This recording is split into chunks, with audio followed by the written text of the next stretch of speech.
में, लेकिन हमारे यहाँ पे भी एक छोटा पप्पू है। मंडी सीट से भाजपा की टिकट पर चुनाव लड़ रही सिनेमा जगत की रिवॉल्वर रानी कही जाने वाली कंगना रनौत अब सियासी मैदान में जुबान से विरोधियों पर वार कर रही है। बीजेपी उम्मीदवार कंगना रनौत एक बार फिर से अपने बयानों को लेकर के चर्चा में है। कंगना ने इस बार कांग्रेस नेता राहुल गांधी के साथ राज्य के मंत्री विक्रमादित्य सिंह पर भी निशाना साधा है। कंगना ने दोनों को बड़ा और छोटा पप्पू बताया। कुछ दिन पहले विक्रमादित्य सिंह ने कंगना पर गौमांस खाने का आरोप लगाया था। जवाब में कंगना ने उन्हें झूठा और पलटूबाज कह दिया। कंगना ने कांग्रेस पर वंशवाद और नारी विरोधी सोच रखने का आरोप लगाया है। देखिए वीडियो। इनके इतनी मिर्ची लग रही है, इतनी मिर्ची लग रही है कि दिन रात मुझे अपमानित करने में, दिन रात मुझे कलंकित करने में, मुझे दोष लगाने में दिन रात लगे हुए हैं। नवरात्रों में भी इनको चैन नहीं है। जैसे मेरी बहन धनेश्वरी जी ने कहा कि एक बड़ा पप्पू है दिल्ली में, लेकिन हमारे यहाँ पे भी एक छोटा पप्पू है। वो कहता है कि मैं गौमांस खाती हूँ और उसके पास एक वीडियो है, तो वो वीडियो दिखाता क्यों नहीं है? उसके पास कोई तो इस चीज का प्रमाण होगा कि उसने मुझे गौमांस खाते हुए कहां देखा। कोई रेस्टोरेंट का बिल होगा, कोई फोटो होगा, कोई इंटरव्यू होगा। झूठा और एक नंबर का पलटूबाज है ये छोटा पप्पू। लेकिन आप इससे उम्मीद ही क्या कर सकते हैं जब इसका सीनियर बड़ा पप्पू कहता है कि हमें शक्ति का विनाश कर देना है। जो भी हिंदू धर्म की जो शक्ति है, देवी शक्ति जो है, उसका विनाश कर देंगे। तो जब बड़ा पप्पू ऐसे बातें करता है तो छोटे पप्पू से क्या उम्मीद की जा सकती है? छोटा पप्पू मुझे कहता है कि ये कलंकित है, ये अपवित्र है और इसको देवभूमि में आकर पवित्र होना चाहिए। मैं उसको पूछना चाहती हूं कि उसे क्यों लगता है कि मैं अपवित्र हूं? क्योंकि मैंने अपने बाप के नाम के बिना, अपनी मां के नाम के बिना, अपने आप खुद अपना नाम मुंबई नगरी में बनाया, इसलिए उसको लगता है मैं अपवित्र हूं। उसको क्यों लगता है मैं अपवित्र हूं? क्योंकि मैं पॉलिटिक्स में आना चाहती हूं। उसकी क्यों जल्दी है कि मैं पॉलिटिक्स में आना चाहती हूं? मैं अपनी महिला बहनों को पूछना चाहती हूं कि ये जो पुरुष प्रधान समाज है, आज तक हमने इनको वोट दिए हैं, आज तक हमने सब सपोर्ट किया है, लेकिन आप अपनी आंखें बंद कीजिए और अपने आप से पूछिए, जब आप सोचते हैं कि सेंटर में कितनी महिलाएं हैं, मिनिस्टर कितनी महिलाएं आपके सामने आती हैं? 2-3। आप जब राज्य में सोचते हैं कितनी महिलाएं मंत्री या मुख्यमंत्री हैं, कितनी महिलाएं आपके आंखों के सामने आती हैं? 2-3। यही क्या हमारी बेटियों का भविष्य है? आज जब मैं पॉलिटिक्स में, ये पुरुष प्रधान समाज में, अगर आपके मनाली की बेटी, अगर आपके मंडी की बेटी अपना छोटा अस्तित्व ढूंढ रही है, अपनी छोटी सी जगह ढूंढ रही है, तो उसमें भी उन लोगों को मिर्ची लगती है। तो ये चाहते क्या है कि हमारी बेटियां पॉलिटिक्स में आए ही नहीं? क्या ये पॉलिटिक्स जो है सिर्फ और सिर्फ पुरुषों के लिए ही रह जाए? एक तरफ ये पुरुष हैं और एक तरफ हमारे मोदी जी हैं, जिन्होंने महिलाओं को 33% आरक्षण दिया पॉलिटिक्स के लिए।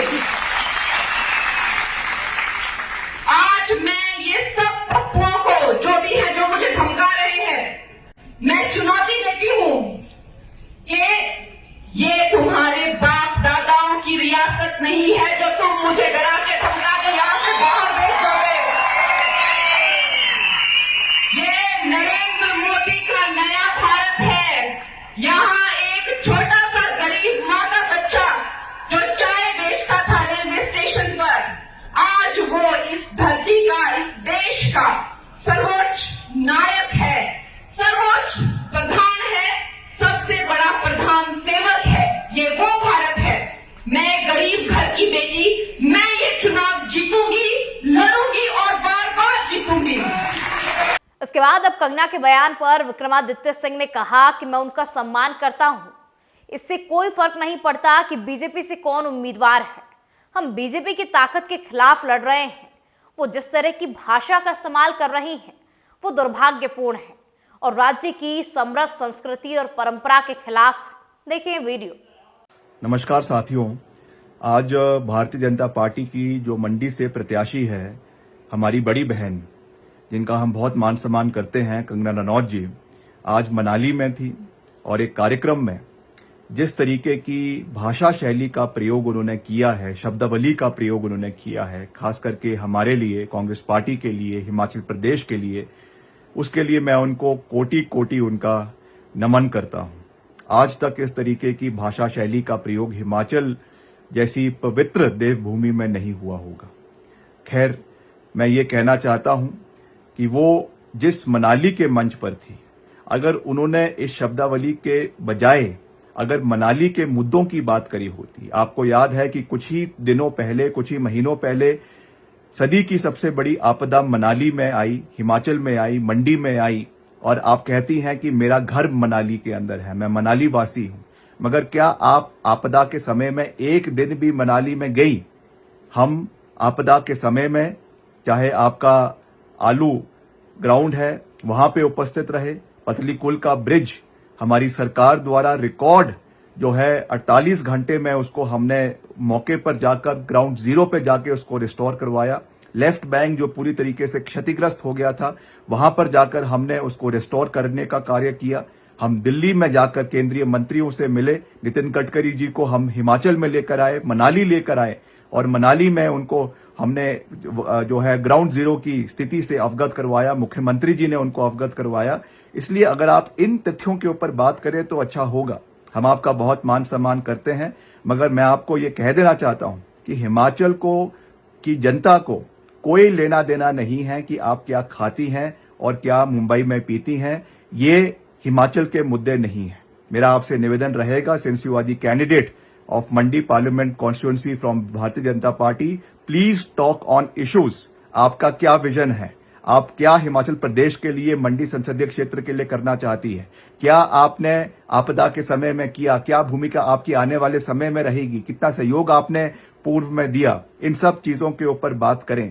ये बिना मतलब की बातें जिनका प्रदेश के लोगों के साथ कोई सरोकार नहीं है, इस तरीकों की बात कर आप जनता का समय जो है वो व्यर्थ कर रही हैं। इसलिए मेरा आपसे ये निवेदन रहेगा, और खास करके प्रभु राम से, जिनका विशेष आशीर्वाद हम 22 जनवरी को अयोध्या में लेकर आए हैं, उनसे ये मेरी प्रार्थना रहेगी कि आपको सद्बुद्धि दे और सही मुद्दे जो हिमाचल सेंट्रिक इश्यूज है, उस क्षेत्र के लोगों के मुद्दे हैं, कुल्लू के, मनाली के, भुंतर के, बंजार के, सैंज के, सरकाघाट के और बल के, मंडी सदर के, रामपुर के, उन इश्यूज को आप उठाएं, और हम भी उनको, कांग्रेस पार्टी भी उनको आने वाले समय में उठाएगी।